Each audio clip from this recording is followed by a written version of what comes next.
MSNBC News in Washington, the world's longest-running television program. This is Meet the Press with David Gregory. Good Sunday morning, a busy one. We've got breaking news here that we are following this morning. NSA leaker Edward Snowden is on the move. He has left Hong Kong.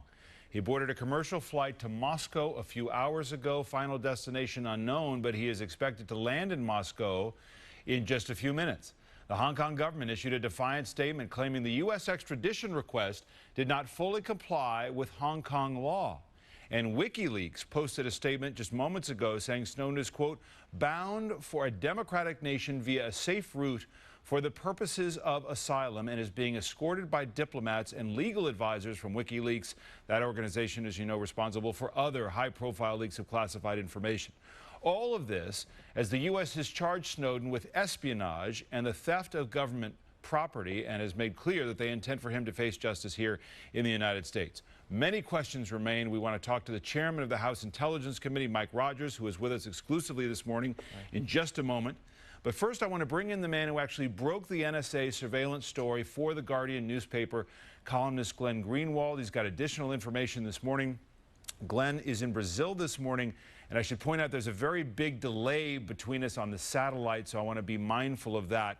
And Glenn, so as I begin this morning, tell us where Snowden is, where he is ultimately headed.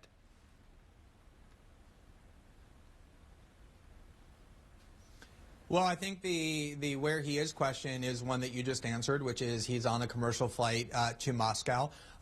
Where he's ultimately headed is unknown. In every conversation that I've had with him over the last 3 weeks, he has stressed that the key context for every decision that he's making is, as McClatchy reported this morning, the Obama administration has been engaged in an unprecedented war against whistleblowers, people who bring transparency to what they're doing.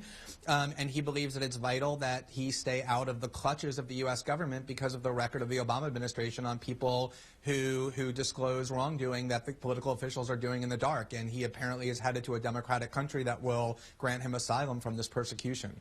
So he does not intend to return to the United States. He intends to fight extradition. What else does he intend to do? You have been in contact with him. Is there additional information he is prepared to leak to bolster his and your claim that he is actually a whistleblower and not a criminal responsible for espionage? Sure. I think the key definition of whistleblower is somebody who brings to light what political officials do in the dark that is either deceitful or illegal.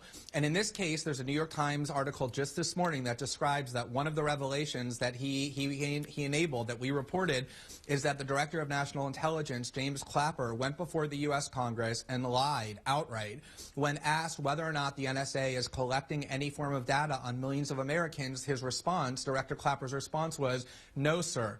As the New York Times said today, even Clapper has had to say that that statement was absolutely false. And the very first conversation I ever had with Mr. Snowden, he showed me the folder in which he had placed the documents and labeled it NSA lying to Congress that proved, as we reported, that the NSA is bulk collecting the phone records of millions of Americans indiscriminately, exactly what Clapper denied to the Congress was being done. As for illegality, the New York Times also said today that the bulk spying program exceeds the Patriot Act, and there's a FISA court opinion that says that the U.S. government, that the NSA, engaged in unconstitutional and illegal spying on American citizens. That court opinion is secret, but he showed me documents discussing internally in the NSA what that court ruling is, and that should absolutely be public.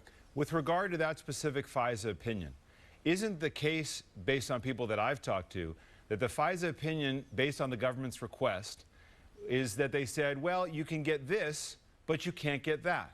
That would actually go beyond the scope of what you're allowed to do, which means that the request was changed or denied, which is the whole point the government makes, which is that there is actual judicial review here and not abuse. Isn't this the kind of review and opinion that you would want to keep these programs in line?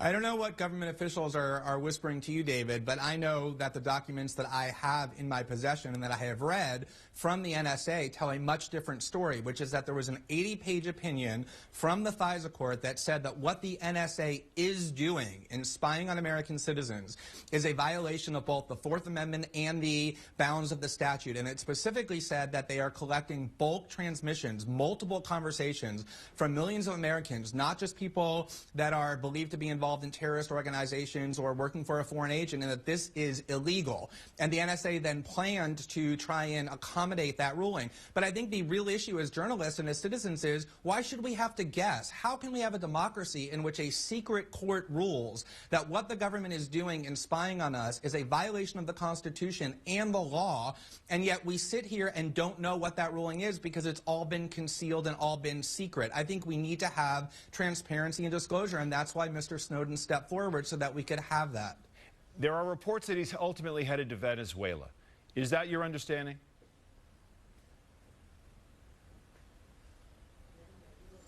I'm not going to talk about where he's headed or what his plans are. I think it's up in the air. I'm not actually sure where he's headed, and he's my source for these stories. I'm not going to talk about where I think he's going. Well, that would meet the criteria for what he's outlining, what you've outlined this morning in terms of where he'd like to be.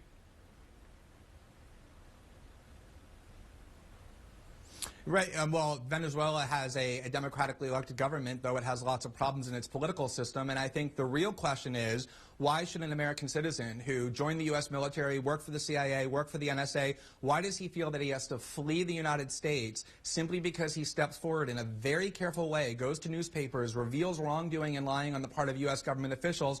Why does he feel that he has to flee? And the McClatchy article this morning answers that question. It says the Obama administration has been unprecedentedly aggressive and vindictive in how it punishes and treats whistleblowers as enemies of the state. And I think that's really the question we need to be asking, is why are whistleblowers being treated in this fashion? You are a polemicist here. You have a point of view. You are a columnist. You're also a lawyer.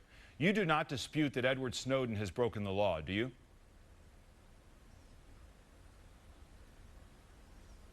No, I think he's very clear about the fact that he did it because his conscience compelled him to do so, just like Daniel Ellsberg did 50 years ago when he released the Pentagon Papers and also admits that he broke the law.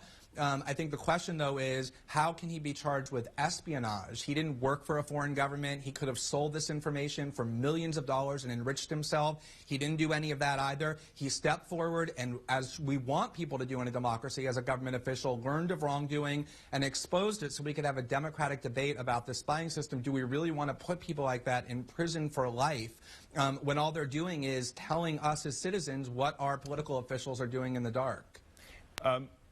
Final question for you, but I'd like you to hang around. I just want to get Pete Williams in here as well.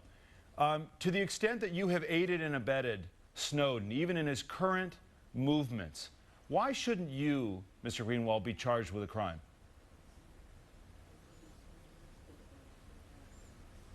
I think it's pretty extraordinary that anybody who would call themselves a journalist would publicly muse about whether or not other journalists should be charged with felonies. The assumption in your question, David, is completely without evidence, the idea that I've aided and abetted him in any way.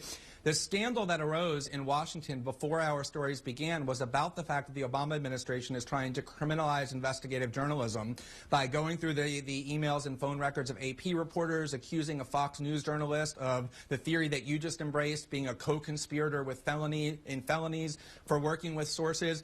If you want to embrace that theory, it means that every investigative journalist in the United States who works with their sources, who receives classified information, is a criminal. And it's precisely those theories and precisely that climate that has become so menacing in the United States. It's why the New Yorker's Jane Mayer said investigative reporting has come to a standstill, her word, as a result of the theories that you just referenced. Well, the question of who's a journalist may be up to a debate with regard to what you're doing. And of course, anybody who's watching this understands I was asking a question. That question has been raised by lawmakers as well. I'm not embracing anything, but obviously, I take your point. Mr. Greenwald, just stay put, if you would, for just a moment. I want to bring in Pete Williams. I appreciate you dealing with the delay as well.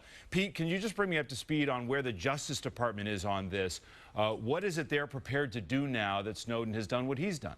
Well, the request for extradition will follow wherever he ends up. What I'm told is, first of all, we know that the charges were filed actually under seal a week ago in the Eastern District of Virginia, right across the river from Washington.